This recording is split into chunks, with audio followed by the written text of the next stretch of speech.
क्षमा करिए, ये चुप्पी प्रायोजित नहीं है। ये तो भारतीय जनमानस में इतनी सामान्य हो चली है कि अब कोई विवेकशील बोलते हुए दिखाई देता तो असामान्य दिखता है। आज के इस दौर में इसी भारतीय समाज को जब आज की लीडरशिप कुछ ऐसा करती और कहती हुई दिखाई पड़ती है तो क्या ऐसे में हमें चुप रहना चाहिए? एक बड़ा सवाल है। नमस्कार, जय हिंद। आप भी सोच रहे होंगे कि ये सब क्या बात हो रही है द बिग डिबेट में। दरअसल यही तो चल रहा है देश में। क्या देश को आपको इसकी जानकारी नहीं है? किंतु एक चुप्पी पसरी हुई है। ये चुप्पी देश के भविष्य के लिए चेतावनी है, क्योंकि प्रश्न कोई 2-5 घटनाओं और बयानों का जिक्र नहीं है, बल्कि प्रश्न है भारत की राजनीति अब मर्यादा से क्या मुक्त हो चुकी है?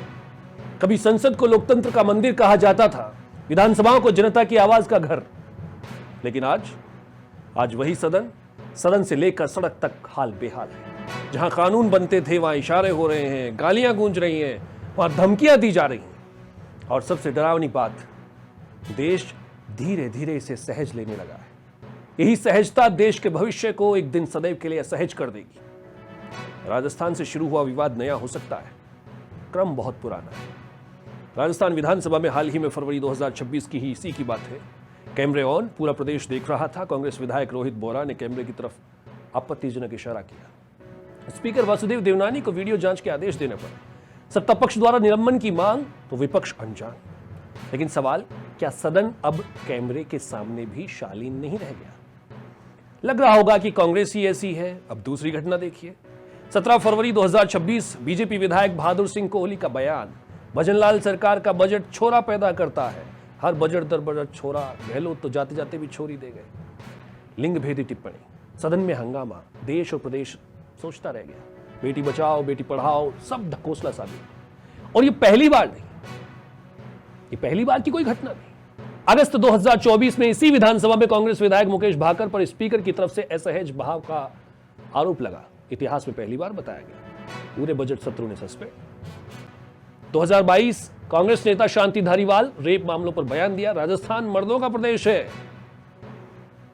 ऐसी घटनाएं हो सकती है। ये राजनीति है या संवेदनहीनता की पराकाष्ठा है?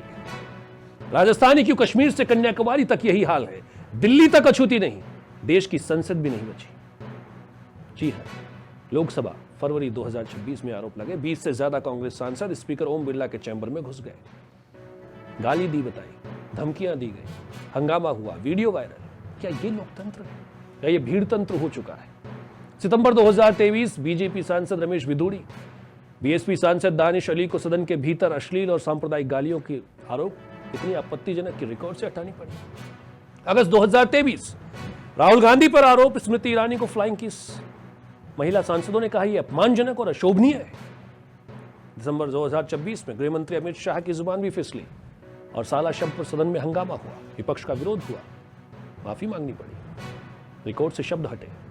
संसद का स्तर डे बाय डे गिर रहा है या नेतागिरी गिर रही है?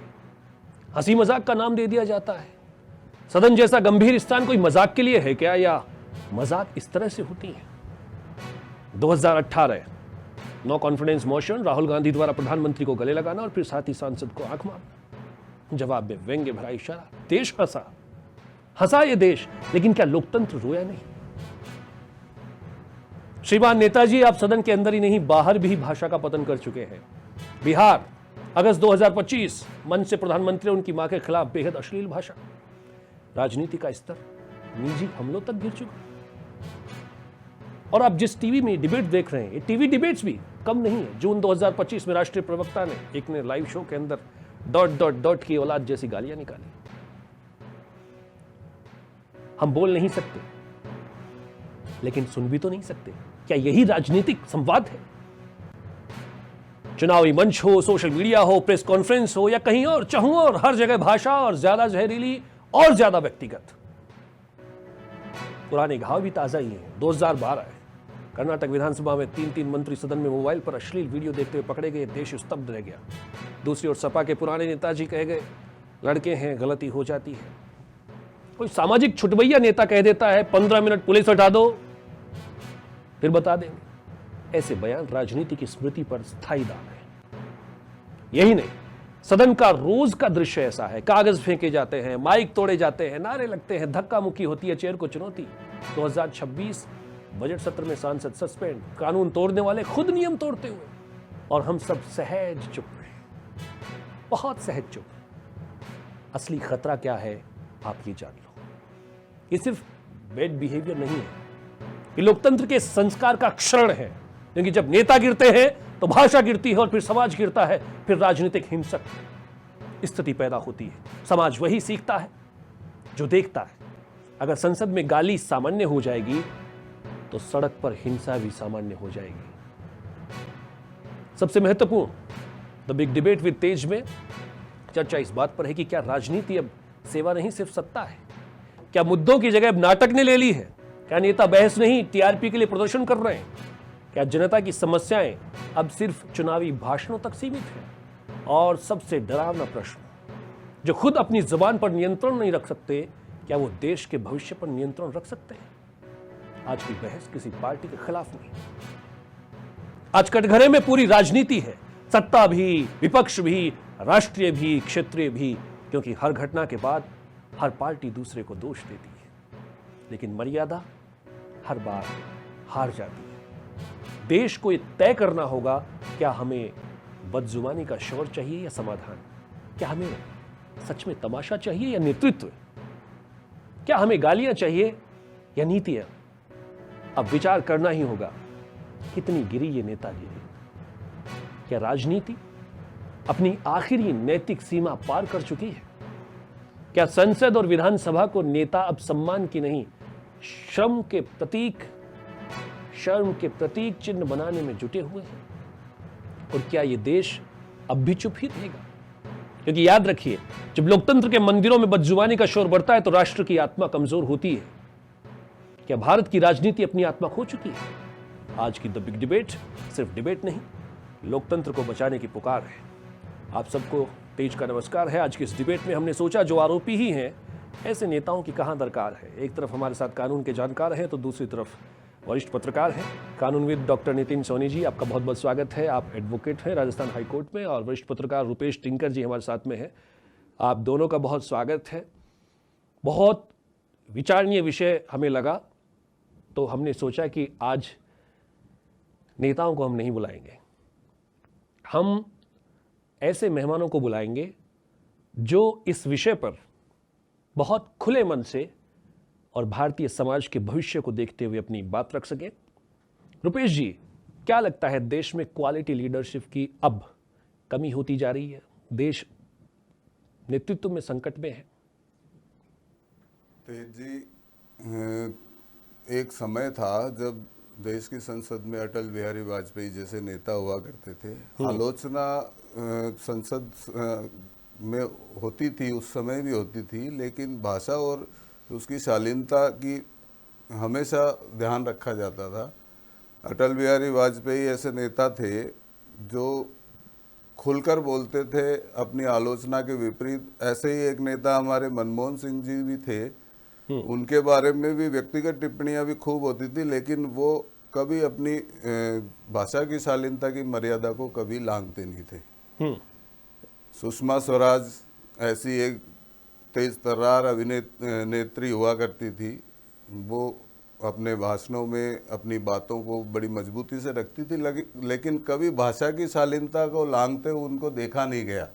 उससे भी पीछे जाएं तो हमारे पूर्व प्रधानमंत्री लाल बहादुर शास्त्री जी का समय भी याद आता है। उस समय जय जवान जय किसान का वो नारा देते थे, लेकिन संसद में कभी अपनी मर्यादा और भाषा की शालीनता को कभी उन्होंने लांघा नहीं।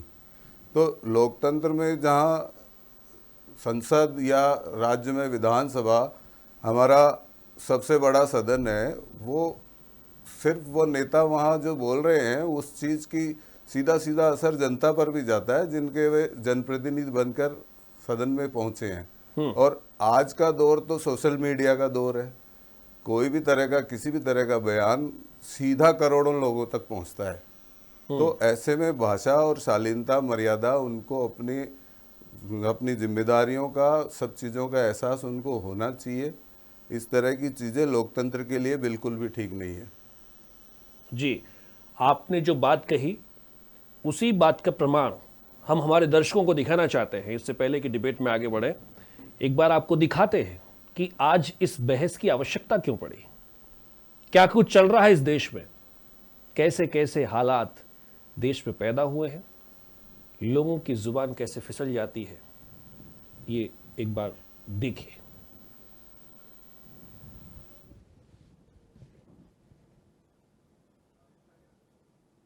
Who can give a flying kiss to a parliament with seats female members of parliament? मगर मैं भी साहब थोड़ा ज्यादा सोचता हूं, तो मैंने सोचा साला ये चुनाव आयोग कहता है कुछ नहीं हो रहा है, तो ये लोग आरोप क्यों लगा?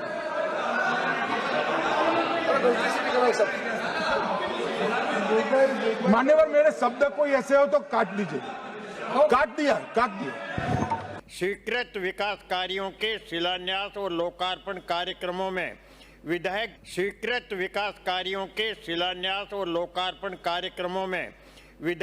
स्पीकर साहब के चैम्बर में जाकर के गाली गलौज किया, बुरा भला कहा, फिर स्पीकर ने जो रूलिंग दिया उसको नहीं माना।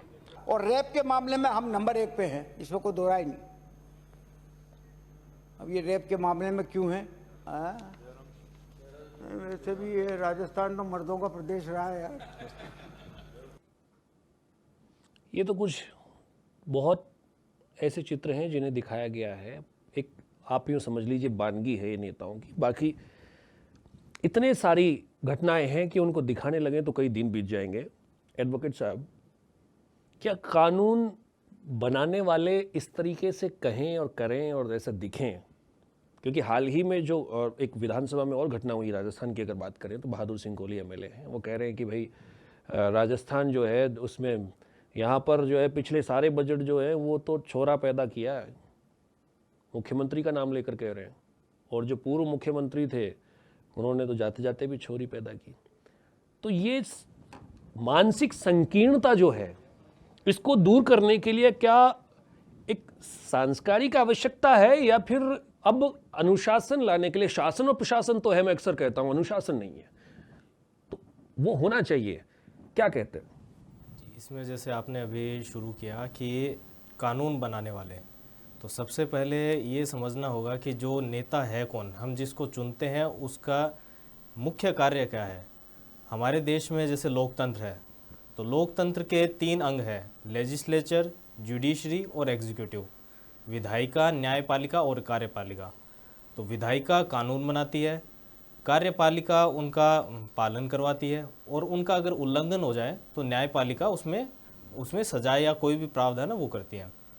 तो हमारे जो नेता जिनको हम चुनकर विधानसभा में भेजते हैं, विधानसभा का मतलब ही है कानून बनाने की सभा, विधान, कानून और उसकी सभा। और ये संसद में हमारी लोकसभा और राज्यसभा ये यूनियन के लेवल पे काम करती है। तो हमारे जब नेता की अगर खुद ही उस स्तर तक के नहीं होंगे कि जो उपयुक्त कानून बना पाए, या जो भाषा जिनकी मर्यादित नहीं हो पाई, क्योंकि ये सब क्या है, हमारे प्रतिनिधि है।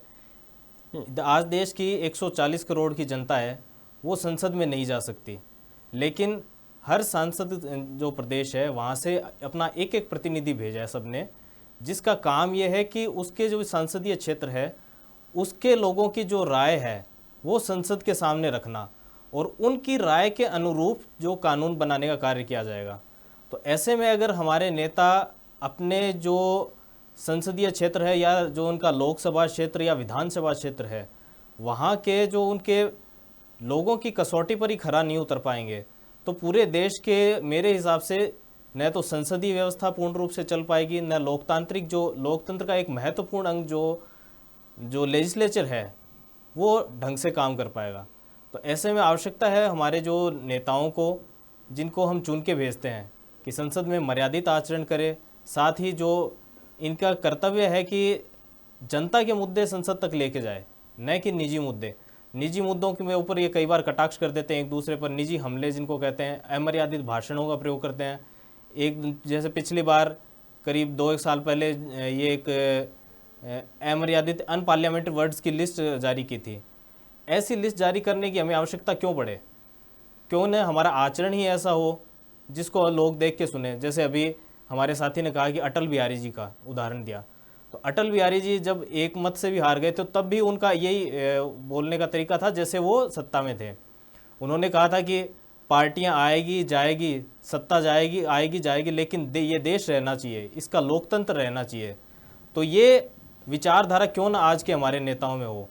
जिस टाइम में आयरन लेडी इंदिरा गांधी जी बोलती थी तो उस टाइम पे भी सब लोग उनको सुनते थे। लेकिन सकारात्मक आज- राजनीति की आज- आपको लग रहा है कमी है? जी बिल्कुल। और टिंकर जी, राजनीतिक पार्टियां लगभग सभी के हालात एक से हैं, सभी मर्यादाएं भूल रही हैं। जो संगठनात्मक तरीके से काम करने का दावा करते हैं, संस्कारी होने का दावा करते हैं, वहां भी ये गड़बड़ दिखाई देती है। तो क्या एक वैचारिक क्रांति की आवश्यकता है, या नेता को अभी यही नहीं समझ में आ रहा कि नेता होना क्या है? देखिए तेज जी, वर्तमान जो स्थितियां है, आलोचना अच्छी चीज़ है, होनी चाहिए, सदन में भी होनी चाहिए और उसको तरीके से उसका जवाब भी दिया जाना चाहिए। लेकिन अगर विषय को गायब करने के लिए कई बार क्या है, जानबूझकर भी इस तरह के हंगामे सदन में करवा दिए जाते हैं, उसका नतीजा ये निकलता है कि सदन की आगामी कार्रवाई होती नहीं है। जिस कारण से सदन संचालित हो रहा है वहाँ मुद्दों पर बहस होनी है, किसी चीज़ का निर्णय होना है, कई बार सदन स्थगित करना पड़ता है और बिना बहस के ही विधेयक पारित हो जाते हैं। तो जिस काम के लिए हमारे सदन की जो भूमिका थी, जो काम वहाँ होना चाहिए था, बहस, संवाद, हमेशा हर चीज़ संवाद, एक बेहतर संवाद से अच्छी चीज़ निकल के आती है। संवाद बना रहना चाहिए और संवाद को इस तरह से तोड़ना, अमर्यादित भाषा, व्यक्तिगत टीका टिप्पणियाँ, ये सदन के लिए बिल्कुल भी ठीक नहीं है। पार्टियों को भी क्या है, अपने आंतरिक लोकतंत्र में इस चीज़ को विशेष रूप से ध्यान देना चाहिए कि सदन चले, क्योंकि उसकी पूरी छवि जनता के ऊपर जा रही है। आने वाली पीढ़ी, आने वाले युवा भी ये देखते हैं कि इस तरह की भाषा का प्रयोग, तो वो आगे चलकर वही चीज़ें फिर रिपीटेशन होगी। तो संस्कारित और मर्यादित आदर्श, एक आदर्श लोक शिष्टाचार तो सामान्य जीवन में भी होना चाहिए। हम अपने परिवार में, अपनी संस्था में हम किस तरह बोलते हैं, लोगों के बीच में अपशब्दों का प्रयोग नहीं करते हैं, तो वो तो हमारे नेता हैं और जनप्रतिनिधि हैं और इतने बड़े सदन में बैठे हैं, तो उनसे ये अपेक्षाएं जनता को होनी ही चाहिए और उनको इस बात का विशेष ध्यान रखना नहीं, चाहिए। सदन के अंदर ही नहीं, रुपेश टिंकर जी, सदन के बाहर भी आप पत्रकार रहे हैं और वरिष्ठ पत्रकार हैं, आप जानते हैं, इस विषय के जानकार भी हैं। बाहर भी आजकल एक फैशन बन गया है, एक होड़ मच गई है कि जैसे ही कैमरा दिखा और नेताजी चाहते हैं कि कुछ ऐसा बोल दें हम कि बस वो वायरल हो जाए सोशल मीडिया के लिए, या फिर मीडिया में उस पर डिबेट्स होने लगे, मीडिया में उसकी खबरें चलने लगे। क्या खबर में बने रहने की भी बीमारी जो है आरंभ हो चुकी है? बिल्कुल आप सही कह रहे हैं कि नेता कैसे न कैसे अपने आप को सामने रखना चाहते हैं, लेकिन इस तरह के बड़ बोल बोलने से उनकी छवि जनता में कोई अच्छी होने वाली नहीं है। जैसे अभी हाल ही मुझे ध्यान आता है कि मध्य प्रदेश में पानी के विषय पर जब किसी पत्रकार ने पूछा तो वहाँ कैलाश विजयवर्गीय ने जो शब्द कहे घंटा, उस पर बड़ा विवाद हुआ। तो इस तरह की चीज़ अब वो बाद में आगे चलकर इस पर शर्मिंदगी भी महसूस होती है, ऐसे शब्द निकल भी जाते हैं, कई बार जानबूझकर बोले जाते हैं। लेकिन कुल मिलाकर क्या है कि किसी भी चीज़ में अगर आपकी कमी है, आलोचना होती है, तो आलोचना को बिल्कुल सभ्य तरीके से उसका जवाब दिया जाना चाहिए। इस तरह उल्टे सीधे शब्दों से इस तरह का जवाब लोकतंत्र के लिए ठीक नहीं है। जी, क्या लगता है, आप कानूनविद हैं और आपने देखा है अक्सर जो है कि अब कानून एक समय के बाद दखल देता है, तो क्या कानून भी वहाँ पर पीछे हो जाता है जहाँ कानून बनाने वाले सामने आ जाते हैं? जी बिल्कुल, इसमें कानून का जो महत्वपूर्ण पक्ष है, हमारे कानून में freedom of speech and expression दी का प्रावधान किया हुआ है। आर्टिकल 19 क्लॉज 1 सब क्लॉज ए।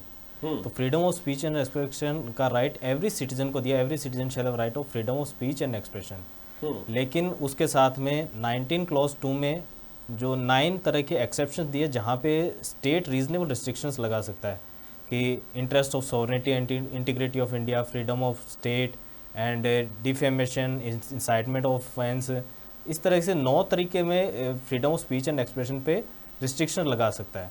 लेकिन जो सत्ता है, सत्ता कहें या जो हमारे पार्लियामेंट में बैठे हैं, विधानसभा में बैठे हैं, उनके लिए एक स्पेशल प्रावधान बनाया गया है आर्टिकल 105 और आर्टिकल 194।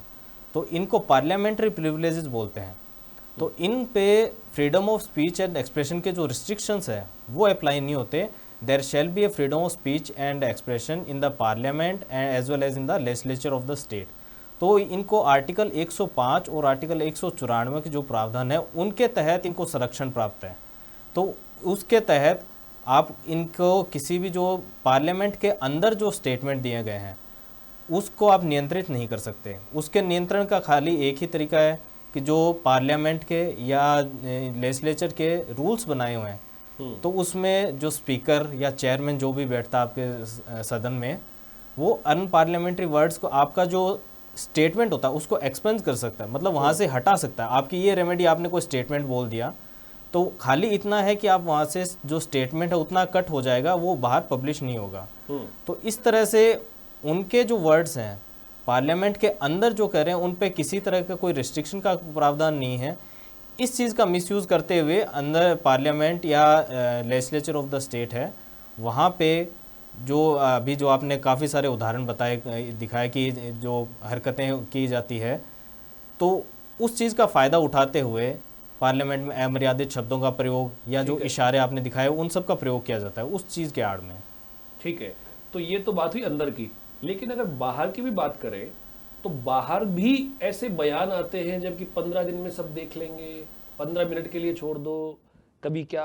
तो ये जो बयान है इस पर तो कानून है, तो वहां पर फिर वो कानून, वही बात आ जाती है कि क्या स्वप्रसंज्ञान भी एक चीज होती है। क्या अब कोर्ट्स को इस पर दखलंदाजी नहीं करनी चाहिए क्या? इसमें सबसे बड़ी दिक्कत आती है कि हमारे देश में जो क्रिमिनल लॉ है वो हमेशा एक्यूज्ड के फेवर में चलता है। Accused is presumed to be innocent until proven guilty. तो आपको ये साबित करना पड़ेगा कि अगर उसने जो स्टेटमेंट कहा है वो किस संदर्भ में कहा है और उसका क्या अर्थ निकलता है, वो साबित करना सबसे टफ टास्क होता है। तो इस चीज़ के लिए उनको बेनिफिट मिल जाता है कि हमने डायरेक्ट कुछ नहीं कहा या जो भी स्टेटमेंट दिया तो उसको एक तरह से साबित करना मुश्किल हो जाता है, क्योंकि हमारा लॉ एक्यूज्ड के फेवर में है। और एक्यूज्ड अगर ऐसा कहता है कि 15 मिनट में हम ऐसा कर देंगे या जो भी स्टेटमेंट्स आपने बताए, तो इस चीज़ का उनको फ़ायदा मिल जाता है। ठीक है, मैं आपके पास आना चाहूँगा रुपेश जी। ये सब कुछ जितना भी चलता है इसके पीछे सबसे बड़ी जो एक्सपेक्टेशन है वो क्या है, वो ग्रीडीनेस क्या है जिसके लिए ये सब विचार आते हैं? वो है वोट। ठीक है, लाइमलाइट में क्यों रहना चाहता है? चर्चा पर्चा और खर्चा पुराने समय से एक डायलॉग चलता रहा है, तो वो क्यों रहना चाहते हैं?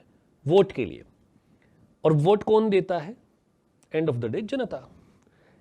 तो क्या वोट के लिए जो जहर उगला जाता है उसके बाद भी जनता का ये सहज होना एक खतरे की घंटी नहीं लगती क्या? लोगों में इतना सन्नाटा क्यों है इसको लेकर? कोई दिलचस्पी नहीं, हो रहा है, चल रहा है। देखिए तेज जी, वोट जो है हमारे लोकतंत्र में, वोट कई तरीके से, चुनाव जो लड़ने की जो रणनीति होती है वो जातिवादी या क्षेत्र विशेष, उससे वे प्रभावित होते हैं। तो नेता को लगता है कि मेरी जो फॉलोइंग है उसको इसी तरह की चीज़ें पसंद है। कहीं जैसे हमारे एक हनुमान बेनीवाल जी है, उनका यूथ फॉलोइंग है, तो जब तक वो उग्र रूप से कोई संबोधित नहीं करते हैं तो उनकी जो फॉलोइंग है उसको मज़ा नहीं आता। तो कई बार इस तरीके की चीज़ें भी सोचकर उनको बिल्कुल नपे तुले अंदाज में उनको जानबूझकर विवाद खड़ा करना या इस तरह की भाषा बोलना या किसी बड़े नेता के बारे में तीखी टिप्पणी करना, उससे क्या उनको लगता है कि उनको पब्लिसिटी मिल रही है, तो इस कारण वो इस तरह की भाषा का प्रयोग कर जाते हैं। लेकिन कुल मिलाकर भाषा की मर्यादा और संयमित भाषा का ध्यान रखना बिल्कुल ज़रूरी है लोकतंत्र के लिए। भले ही जनता को भी हमें जागरूक करना है और शिक्षित करना है, अगर कहीं ग्रामीण क्षेत्र की जनता है। तो आप ये बताइए, जागरूक करने में सबसे आगे कौन सा स्तंभ है? सबसे आगे तो लोकतंत्र का चौथा स्तंभ मीडिया है।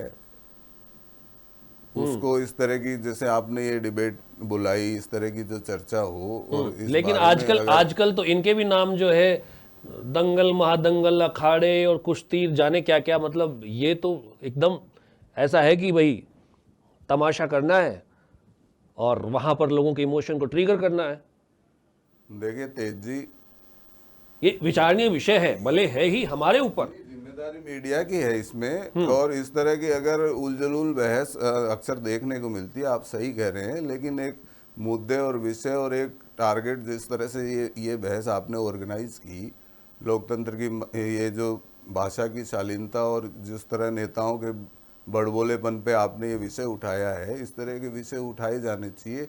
और जब तक आप विषय को ठीक से बताएंगे नहीं, उसकी ओर ध्यान आकर्षित नहीं करेंगे, तो उस बारे में जल्दी से कोई सोचने वाला है नहीं। जनरली क्या है, आदत सी हो गई है, जिस तरह से चला आ रहा है, सबको मजा आ रहा है। गलत अपशब्द सुनने में बहुत सारे लोग हैं जिनको इसी तरह की भाषा में ज़्यादा आनंद आता है। नेताओं को भी लगता है कि इससे मेरा नाम हो रहा है या मैं मजबूत हो रहा हूँ। लेकिन कुल मिलाकर ये चीज़, आदर्श लोक शिष्टाचार तो सब जगह होना ही चाहिए। आपको मैं एक जानकारी देता हूँ। ये डिबेट करने का जब विचार आया और हमारी टीम के कोऑर्डिनेटर्स ने जब संपर्क किया जगह जगह पर, तो बहुत से लोगों ने तो ये कहा कि ये तो बहुत छोटी मोटी बात है, ये तो सहज है, मतलब इतनी कोई इतना बड़ा टॉपिक ही नहीं है जिस पर डिबेट्स होनी चाहिए, जिस पर बातचीत होनी चाहिए, चर्चा होनी चाहिए। मतलब लोग इतने सहज हो गए और पत्रकार भी बहुत सहज हो गए। नहीं, देखिए ये क्या है कि आने वाली जो भविष्य, जो लोकतंत्र का भविष्य है, आने वाले जो नेता है, वो इन सारी चीज़ों से देखकर प्रेरणा लेते हैं। वो कई इस तरह, ये नेता उनके अगली पीढ़ी के आइकन भी है, इनको देखकर वो सीखते हैं। अगर ये चीज़ें सहजता से चलती रही तो निश्चित रूप से आने वालों को भी यही सीखने को मिलेगा। और वो भी जो अगले जो युवा नेता हैं आगे जो इस लाइन में आएंगे, वो भी इसी तरह से बर्ताव करेंगे सारी चीज़ें। तो फिर ये सामान्य सी चीज़ें हो जाएगी इस तरह बोलचाल की। सही है। और ये बोलचाल में अभी इन दिनों एक चीज़ थोड़ी सी बदली है। अगर बात करें पत्रकारिता की, तो पहले जो मुद्दे दब जाते थे, छुप जाते थे, किसी न किसी रूप से एडिटोरियल दबाव आ जाता था, अब सोशल मीडिया के आने से कोई न कोई उस मुद्दे को सामने लेकर आ जाता है। ऐसे में ये पत्रकारों के लिए एक अच्छी बात है, लेकिन उतनी ही ये एक तरफ से दूसरी और गलत की तरह काम करती है, क्योंकि नेता के लिए भी एक प्लेटफॉर्म मिल गया है सोशल मीडिया। तो वहां पर भी क्यों ना ऐसा एक चटपटा मसाला दे दिया जाए, ऐसा एक भड़काऊ बयान दे दिया जाए जो वायरल हो जाता है। तो ये एक तरह से साइबर क्राइम की ओर आगे लेकर जाता है। बहुत से लोग उस पर प्रतिक्रियाएं करते हैं। तो ऐसे में एडवोकेट साहब, हम आए दिन AI आ रही है और हम डिजिटल इंडिया की भी बात कर रहे हैं, होना भी चाहिए, सही है, लेकिन इसके लिए क्या हमारे पास ऐसा इंफ्रास्ट्रक्चर, ऐसी टीम्स हैं? क्या साइबर को लेकर हम इतने सतर्क हैं? क्या हमारी टीमें इतनी स्ट्रॉन्ग हैं? दिखता है आपको? जी, आपने बहुत अच्छा मुद्दा उठाया अभी साइबर क्राइम का। अभी जैसे डीप फेक सबसे ज़्यादा चल रहा है, जिसमें किसी का भी मॉर्फ्ड इमेज, वीडियो और हूबहू उसी व्यक्ति के लगती है। आप उसको पहचान भी नहीं सकते कि कितने भी आप एक्सपर्ट हो, लेकिन आज इतना AI डेवलप हो चुका है कि हूबहू उसी व्यक्ति की आपको लगता है कि हाँ एक्चुअल में यही व्यक्ति है। तो इन सब के कई आपने वीडियो वगैरह भी देखे होंगे, फर्जी वीडियो बन के हमारे नेताओं के, और इन सब का मेन ऑब्जेक्ट ये है कि उस व्यक्ति की इमेज को ख़राब करना। तो इन सब को आज एक तरह से सोशल मीडिया है। सोशल मीडिया एक तरह से अनियंत्रित मीडिया बन चुका है। सोशल मीडिया के फ़ायदे हैं कि जहाँ देखा जाए कि जो मुद्दे मेन स्ट्रीम मीडिया में नहीं आ पाते, वो सोशल मीडिया के माध्यम से उठाए जाते हैं। और कई मामलों में जैसे मी टू कैंपेन, वहाँ पे सोशल मीडिया के जो जैसे अन्ना हजारे की कैंपेन जो हुई थी, तो उन सबको सोशल मीडिया के माध्यम से खूब प्रचार प्रसार मिला और वो मुद्दे सफल हुए। लेकिन सोशल मीडिया में अब जो जैसे आपने भड़काऊ भाषण वगैरह कहा, या जितने ये मॉर्फ वाले हैं AI वाले जनरेटेड, तो इन सब का एक तरह से सोशल मीडिया पे नुकसान हुआ। तो क्योंकि कोई इमेज या वीडियो या कोई सूचना जैसे आपके चैनल के माध्यम से जाती है, तो क्रेडिबिलिटी है कि आपने उसको वेरीफाई कर लिया है। एक आम व्यक्ति सोशल मीडिया पे किसी का भाषण देख रहा है उसको पता नहीं है कि ये वेरीफाइड है या नहीं है, वो अपनी जो कॉन्शियस है उसके अकॉर्डिंग उसको लगेगा कि ये सही है। आपको तो एक इन सब जानकारी मैं में- दे दूं, क्योंकि social media being a journalist हमें बार बार उसको सर्च करना पड़ता है, देखना पड़ता है, सर्व करना पड़ता है। बहुत से ऐसे पेजेस बनते हैं जो जातिगत टारगेट करते हैं, धर्म को लेकर टारगेट करते हैं, पंथ को लेकर टारगेट करते हैं, और वो अलग अलग टारगेटेड जो पेजेस हैं वो विदेशों से रन हो रहे हैं, और वो कहीं ना कहीं उस नफरती एजेंडे को, आपस में लड़ाने के जिस एजेंडे को, बांटने के एजेंडे की जो राजनीति है उसकी ओर लेकर आगे बढ़ रहे हैं। लेकिन किसी भी पार्टी की तरफ से आज तक ऐसा कोई कैंपेन दिखा नहीं जो इसके अगेंस्ट बात कर रहा हो, इस पर कोई अंकुश लगाने की बात करता हो। और साइबर क्राइम की जो स्थिति है वो डे बाय डे बढ़ रही है, उस पर स्थितियां पेचीदा हैं। तो क्या ये सब देख के मैं वहीं बार बार आता हूं कि क्या इसमें भी सुप्रसंज्ञान की कोई स्थिति नहीं होगी, या सुप्रीम कोर्ट भी आजकल जो है कहता है तो केवल टिप्पणी करता है, वो कोई लिखित के अंदर चीज़ें नहीं करता। बात समझ रहे हैं? तो ऐसे में क्या अब वो समय आ गया है जब जनता को कुछ इस पर आवाज़ उठानी चाहिए, क्योंकि कानून को शायद बल तब मिले जब जनता उसके साथ हो। साइबर क्राइम के बारे में जैसे आपने कहा, अभी तक हमारा जो सिस्टम है वो डेवलपिंग स्टेज पे है। जैसे मैं आपको एक उदाहरण दूँ, राजस्थान हाई कोर्ट जयपुर और जोधपुर बेंच दोनों में सिक्योरिटी बहुत ज़्यादा टाइट है कि आप इजीली वहाँ पे जा ही नहीं सकते। लेकिन वहाँ पे जैसे जयपुर की बात करूँ, यहाँ पे पिछले 2 महीने में 10 से ज़्यादा बॉम्ब थ्रेट आ चुके हैं। मेल आता है, कहाँ से मेल आता है ट्रेस नहीं हो पाता, और उसकी वजह से कोर्ट का कामकाज बीच में बाधित होता है। जब तक पूरे कोर्ट की जो जांच वगैरह नहीं हो जाती, कोर्ट दोबारा नहीं बैठ सकती। तो इन सब की वजह से साइबर क्राइम इतने बढ़ रखे हैं। ये तो हाई कोर्ट की सिक्योरिटी है तब इतना चीज़ें कंट्रोल हो रही है। लेकिन हम ऑनलाइन जब देखते हैं, ऑनलाइन पे कहीं से वो, जैसे हाई कोर्ट वाले की बात करूँ, ये ऐसी इन्फॉर्मेशन है कि वो इंडोनेशिया से मेल ऑपरेट कहीं से हो रहा है। तो ये जितने भी साइबर क्राइम में जैसे मॉर्फ वीडियोज़ है, तो वो कौन सी कंट्री से कहाँ से ऑपरेट हो रहे हैं, उसको ओरिजिन जो है वो लोकेट करना बहुत मुश्किल टास्क है। क्योंकि टेम्परेरी हैंडल से बनाते हैं, आईपी एड्रेस चेंज करके, आईपी एड्रेस कहीं का होता है, जो व्यक्ति और कहीं बैठा होता है, तो उस चक्कर में उस व्यक्ति को आइडेंटिफाई करना बहुत मुश्किल रहता है।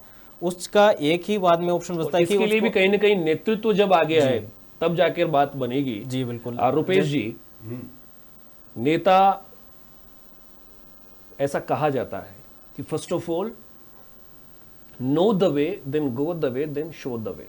सबसे पहले आप रास्ते को जानो, फिर उस रास्ते पर चलकर देखो, और फिर लोगों को, जब आपको रास्ता समझ आ जाए तो आप लोगों को रास्ता दिखाओ। इसके लिए एक लीडर, एक नेता होता है। लेकिन वही नेता, जब एक तरफ हम बराबरी की बात करते हैं महिलाओं की, जबकि वो हमारे से एक सीढ़ी ऊपर है, ठीक है, लेकिन हम उन्हें बराबरी का कहकर भी एक सीढ़ी नीचे उतारने का प्रयास करते से दिखते हैं। और वहीं दूसरी ओर नेता जो है वो महिला नेताओं पर आपत्तिजनक टिप्पणियां कर देते हैं। तो क्या उन्हें खुद के भीतर ये एहसास नहीं होता कि हमारे घर पर भी लोग देखते होंगे, या फिर वो सिर्फ सत्ता के लिए सब कुछ कर रहे हैं और जिधर देखो एक सत्ता का एक नाच चल रहा है? देखिए, समस्या तो यहाँ बात नेता हमारे जो हैं वो अपनी एक स्पेशल फॉलोइंग को देखते हुए, अपनी कॉन्स्टिट्यूंसी को देखते हुए और उसी के हिसाब से अपना काम करते हैं, और मूल मर्यादाएं जो है पूरा देश और लोकतंत्र के प्रति जो उनकी जिम्मेदारियां हैं, बहुत से नेता तो अनपढ़ भी होते हैं, उनको ज़्यादा अपने कर्तव्यों का ज्ञान भी नहीं होता। तो ऐसे में इस तरह की चीज़ें चलती है। अब बात आपने की कि महिलाओं के ऊपर टिप्पणी हो जाती है, तो जब तक नेता अपनी जिम्मेदारी और अपने कर्तव्यों का पूरा उसको ध्यान नहीं होगा ना, तब तक इस तरह की चीज़ें सामने आ सकती है।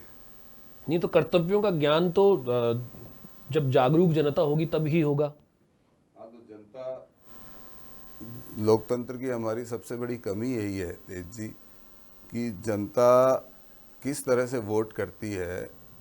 चुनाव से 2 दिन पहले वोट खरीद लिए जाते हैं, शराब की थैलियों में वोट बिकते हैं, पार्टियां किन किन हथकंडों से चुनाव जीतती है।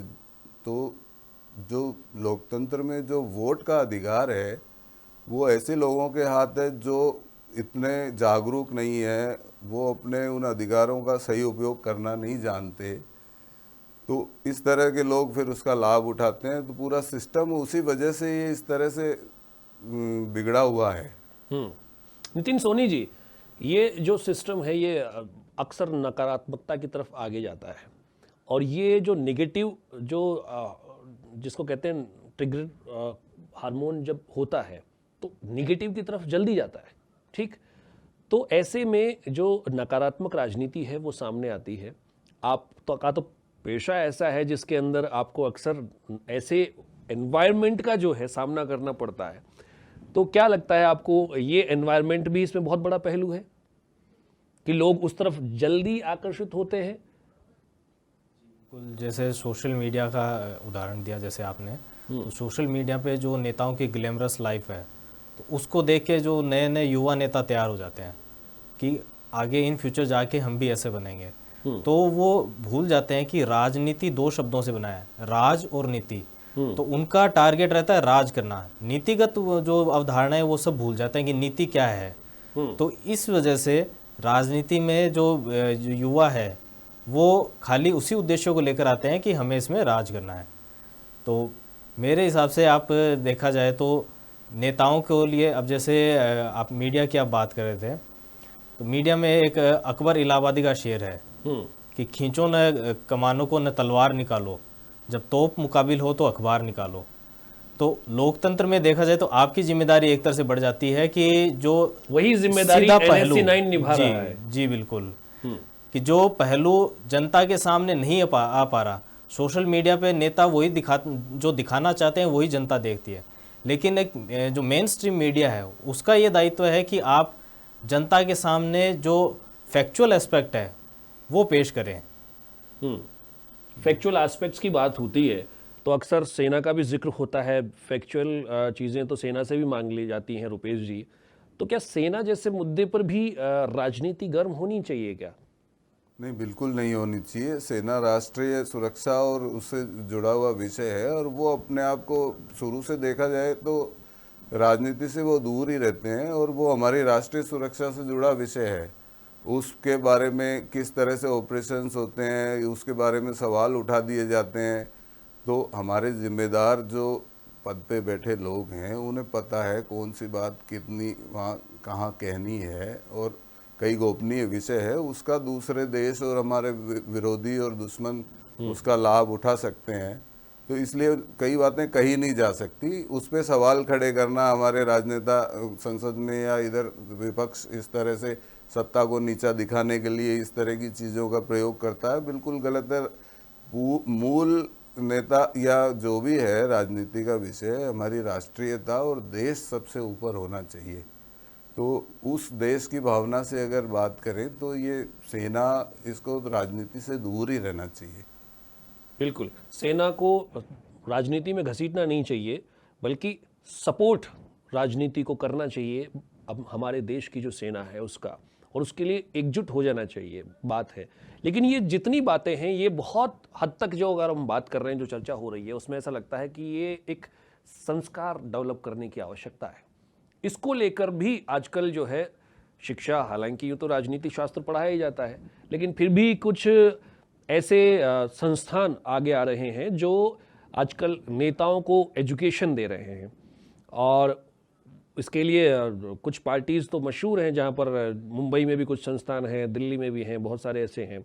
जैसे अगर बात करें तो जो पीके जो चुनाव लड़ रहे थे वो भी इस प्रकार की गाइडेंस नेताओं को करते हैं। लेकिन नेता ही अगर गाइडेंस लेने लग गया तो वो नेता ही क्या हुआ, उसको ऐसा फील होता होगा।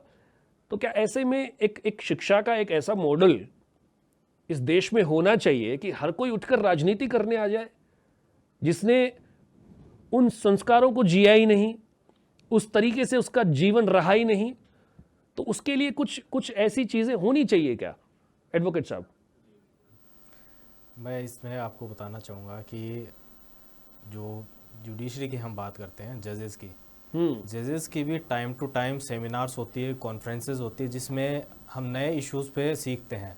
जैसे पिछले 3 दिन से फ्राइडे, सैटरडे और संडे 3 दिन यहाँ जयपुर में कॉन्फ्रेंस थी साइबर क्राइम पे। तो उसमें ऑनरेबल सीजीआई आए थे और ऑनरेबल राजस्थान हाईकोर्ट के सारे जजेस थे और जुडिशरी के मेंबर्स सब थे।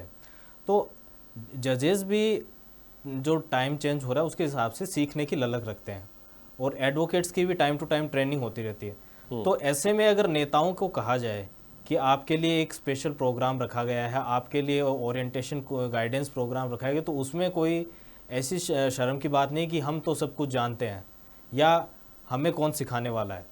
तो ऐसे में मेरे हिसाब से नेताओं के लिए भी टाइम टू टाइम ऐसी कोई सेमिनार्स हो जिसमें उनको जो प्रोटोकॉल्स है, जो किस हिसाब से उनको बोलना है, जो अपना आज का मुद्दा है कि नेताओं के बिगड़े बोल, तो किन शब्दों का प्रयोग करना है, मर्यादित शब्दों का प्रयोग करना है और जनता के कौन कौन से मुद्दे उनकी प्राथमिकताएं होनी चाहिए। तो इन सब मुद्दों को लेकर अगर अलग अलग विषयों को लेकर टाइम टू टाइम इनकी सेमिनार होती रहे तो इसमें कोई बुराई वाली बात नहीं है। मैं इनको टाइम टू टाइम प्रमोट करना चाहिए जी। लेकिन रुपेश जी, मान लीजिए ऐसी ट्रेनिंग आरंभ भी हो गई तो आजकल जो है आईटी का भी पार्ट आ जाता है उसमें, जैसे इन्होंने कहा सोशल मीडिया वगैरह, तो लोग आजकल रील को लेकर भी ट्रेंड होने लगे। आजकल बहुत सारे ऐसे युवा नेता हो जाते हैं जो रील के अंदर ट्रेंड करते हैं और वो ऐसे टेबल को बजा कर बताते हैं और बार बार ज़बरदस्ती जो है दिखाते हैं और उससे लगता है कि उनका एक करिश्मा डेवलप हो रहा है। तो ये भी एक बीमारी इस समाज के सामने है। देखिए तेज जी, ये तो समाज का वर्तमान दौर है, इसमें ये सारी चीज़ें आम बात है। कुल मिलाकर इन सब के बीच में मीडिया की भूमिका बड़ी महत्वपूर्ण हो जाती है। लोकतंत्र का चौथा स्तंभ इसीलिए कहा गया है कि तीनों स्तंभों में जो भी कमियां गलतियां हम उसको उजागर करते हैं। और ये सारी बात इसलिए इस पे गौर किया जा रहा है कि ये जितनी भी घटनाएं हुई उसको मीडिया ने दिखाया। जो चीज़ गलत है अगर वो मीडिया में आती है तो उस नेता को भी बाद में ये महसूस करना पड़ता है कि ये गलत हो गया मुझसे। अगर मीडिया इस चीज़ को, हर चीज़ को बेहतरी से उसके विश्लेषण करके जब सामने लाती है, गलत तो गलत ही रहेगा। अगर किसी ने गलत शब्द बोला है तो उसको सही नहीं ठहराया जा सकता। अगर वो मीडिया में नहीं आए तो वो सामान्य सी चीज़ हो जाएगी। लेकिन मीडिया जहाँ जागरूक है, मीडिया उन चीज़ों को लेकर समाज के बीच में जब उसको उजागर करता है, सामने लाता है, तो उस नेता को कहीं ना कहीं माफ़ी भी मांगनी पड़ती है, अपने शब्दों पे शर्मिंदा भी होना पड़ता है। तो ये इस पूरे माहौल में और वर्तमान दौर में मीडिया की विशेष भूमिका है। आपने जो ये प्रोग्राम जिस विषय पे लिया, नेताओं के बिगड़े बोल, बहुत सही विषय है। इस पर और ज़्यादा बहस होनी चाहिए और तभी ये चीज़ें रुक पाएंगी, तभी इसका गिरता हुआ स्तर सुधर सकता है। और इसके लिए क्या नीतियां भी होनी चाहिए नितिन जी? इसमें नीतियों का भी प्रभाव अब और ज़्यादा होना चाहिए। जी बिल्कुल। आपकी तरफ से फाइनल टेक क्या रहेगा? जी, इसमें नीतियाँ ऑलरेडी बनी हुई है, जैसे लागू नहीं हो रही है जी। उसमें जहाँ पार्लियामेंट के जो संसद के रूल्स बने हुए हैं उनमें ऑलरेडी प्रावधान है कि आप अनपार्लियामेंट्री वर्ड्स नहीं बोल सकते, लेकिन उसका बस खाली प्रभाव इतना ही है कि आपने अगर बोल दिए तो वहाँ से एक्सपंज कर देंगे। लेकिन आउटसाइड अगर आप कुछ भी बोल रहे हैं तो आपको पार्लियामेंट की प्रिविलेज नहीं, आप as a normal citizen liable होंगे। तो इसमें नीतिगत प्रावधानों में कमी नहीं है। नीतिगत प्रावधानों में अगर आप बाहर, अगर संसद के बाहर या इसमें लोकसभा या राज्यसभा, विधानसभा के बाहर कुछ भी बोल रहे हैं तो आपको जो डिफेमेशन है, अगर कुछ कह दिया तो आप डिफेमेशन के लिए लाइबल हो।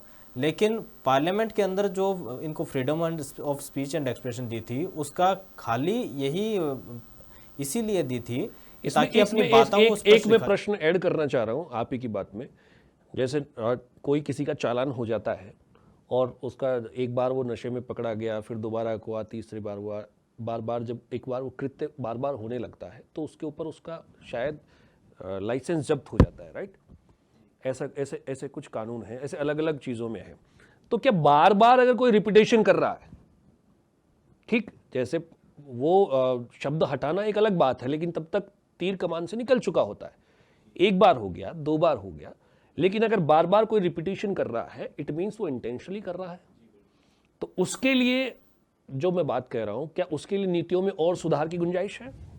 जी बिल्कुल। और इसमें जो निर्णय रहता है स्पीकर का या चेयरमैन का, जैसे लोकसभा स्पीकर और राज्यसभा का चेयरमैन। तो निर्णय अब अमूमन ये देखा जाता है कि स्पीकर और चेयरमैन भी कुछ हद तक बायस देखे जाते हैं कि जिन पार्टी के होते हैं, अपनी पार्टी वालों के जो शब्दों को कोई नियंत्रण नहीं करते, लेकिन विपक्ष पार्टी वाले कुछ कहते हैं तो उनको हाथों डांट देते हैं या कुछ भी कहते हैं। तो ये अमूमन देखा जाता है और हर पार्टी में हर सत्ता के दौरान देखा जाता है। तो इसमें जहाँ तक मेरा मानना है, स्पीकर है वो भी निष्पक्ष होकर काम करेगा तभी देखा जाए, क्योंकि स्पीकर के जिम्मे होता है पूरा हाउस चलाना। तो जो नीतिगत सुधार की बात है, आदतन व्यक्ति जो है, तो अकॉर्डिंग टू मी, जैसे आपने बताया कि लाइसेंस जिसके बार बार कोई आदतन चालान हो रहा है, तो कहीं ना कहीं ऐसा कोई प्रावधान बनाया जाए कि बार बार कोई ऐसे अनपार्लियामेंट्री वर्ड्स का यूज़ कर रहा है या कुछ संसद में गैर गरिमापूर्ण आचरण कर रहा है, तो उसका कहीं ना कहीं दर्ज हो जाए कि इन्होंने इतनी बार कर लिया है, और इतनी बार जो अधिकतम लिमिट है वो क्रॉस हो जाए तो उनको इतने दिनों के लिए पार्लियामेंट से निष्कासित किया जाता है। तो ऐसा कोई और कानून चुनाव हो से जाए। बहिष्कृत किया जा जी, सकता है, जी, तो चुनाव बिल्कुल। लड़ने के लायक भी ना रहे। रुपेश जी, आपकी तरफ से फाइनल कमेंट, क्या देश अब भी चुप ही रहेगा या कुछ पत्रकारों के साथ सामाजिक संस्थाओं को भी इसमें आगे आना चाहिए, वो भी कुछ जागरूकता आंदोलन चलाएं ग्राउंड पर और बातचीत रखें, या समाज के जो वरिष्ठ लोग हैं उनको भी इस ओर ध्यान देना चाहिए? देखिए तेज जी, लोकतंत्र का चौथा स्तंभ मीडिया, तो सारी जिम्मेदारी इन हालातों में मीडिया पर ही आ जाती है। समाज को भी जागरूक हमें ही करना है, सामाजिक संस्थाओं से भी कोऑर्डिनेशन हमको ही करना है, और इन चीज़ों को बार बार जनता के सामने विषय को मजबूती से उठाएंगे। गलत चीज़ें हैं वो गलत ही रहेंगी, सामाजिक संस्थाएं भी आगे आएंगी, साथ में आएंगी, और तभी कोई इस तरह का एक अभियान चल पाएगा। बाकी नीति नियम तो नितिन जी ने भी बताया, अभी लोकसभा के अपने नियम हैं, विधानसभा के अपने नियम हैं, अध्यक्ष ऐसी चीज़ों को रोकते भी हैं, लेकिन वो कितना रोक पाते हैं वो भी सामने प्रसारित होती है, चीज़ें मीडिया में उछलती है तो फिर उस पर संज्ञान लिया जाता है, वरना तो चल रही है सारी चीज़ें। सारे नेता अपने पार्टी हित और अपनी आगामी जो राजनीतिक उनकी अगले चुनावों की रणनीति प्रभावित होती है कि नहीं होती है, उस पर फोकस करते हुए अपनी स्ट्रेटेजी तय करते हैं। उनकी मेन मूल फोकस उनका हमारे सिस्टम और लोकतांत्रिक व्यवस्थाओं में सुधार, ये सिस्टम उनका प्राथमिकता नहीं है। उनकी प्राथमिकता उनकी पार्टी वापस से सत्ता में कैसे आएंगी उसी पे केंद्रित रहता है। भले ही उसमें समाज में कोई गलत चीज़ें चल रही है उसको भी वो बढ़ावा देते हैं प्रैक्टिकली, तो ये देखा जाता है। तो जब चीज़ें उजागर होती हैं तो उस पर बात होती है, गलत ही होता है। तो कहने लबोलबाब ये है कि अगर पत्रकारिता जो है वो अगर सही दिशा में हो तो ये एक आरंभ हो सकता है।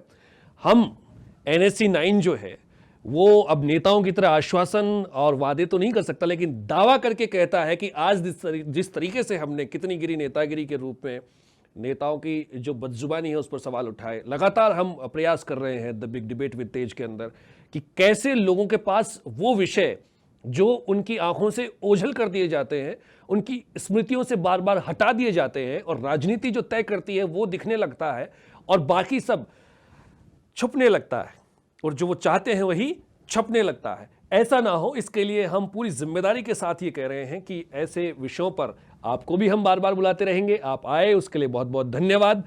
और सत्ता के लिए जो शालीनता कुर्बान होती जा रही है, नेताओं की जुबान जो बेलगाम होती जा रही है, उस पर नकेल कसने के लिए कहीं न कहीं तो प्रश्न उठाने होंगे। आप हमारा साथ दीजिए, आपका रोल बहुत अहम है।